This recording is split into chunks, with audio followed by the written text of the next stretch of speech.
తోటి మిత్రుడు, ప్రేమపాత్రుడు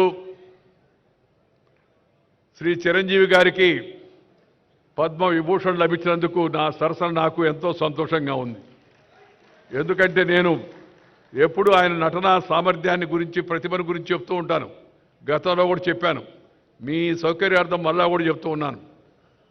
తెలుగు కళామ తల్లికి 2 కళ్ళు స్వర్గీయ నందమూరి తారక రామారావు గారు, అలాగే అక్కినేని నాగేశ్వరరావు గారు.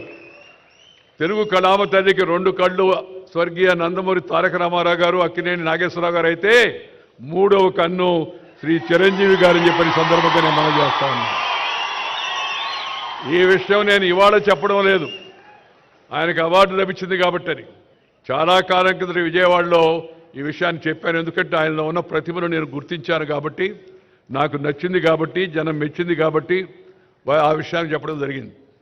ఎందుకంటే మరి తన నటనా కౌశల్యం ద్వారా ప్రజానికాన్ని రంజింప చేయడం, దానికోసం నిరంతరం శ్రమిస్తూ ఉండడం ఒక ఎత్తు అయితే, ఆ నటనలో కొన్ని ప్రమాణాలు పాటించి అసభ్యతకు, అశ్లీలతకు, హింసకు పెద్దగా తావివ్వకుండా నటన కొనసాగించడం అవుతుందో చిన్న విషయం కాదు. ఆ విషయంలో చిరంజీవి గారిని ఇతరులు కూడా ఆదర్శంగా తీసుకోవాల్సిన అవసరం ఎంతో ఉంది.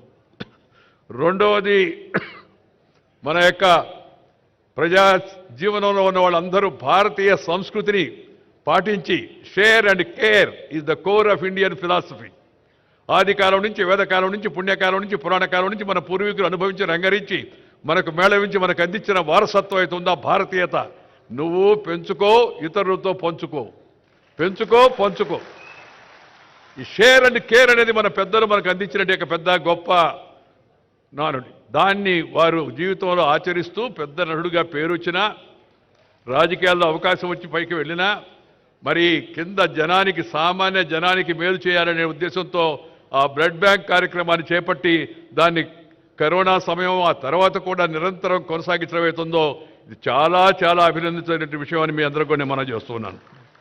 అందుకని సహజంగా వారికి ఈ అవార్డు వచ్చిందని తెలిస్తే నాకు చాలా సంతోషం వేసింది.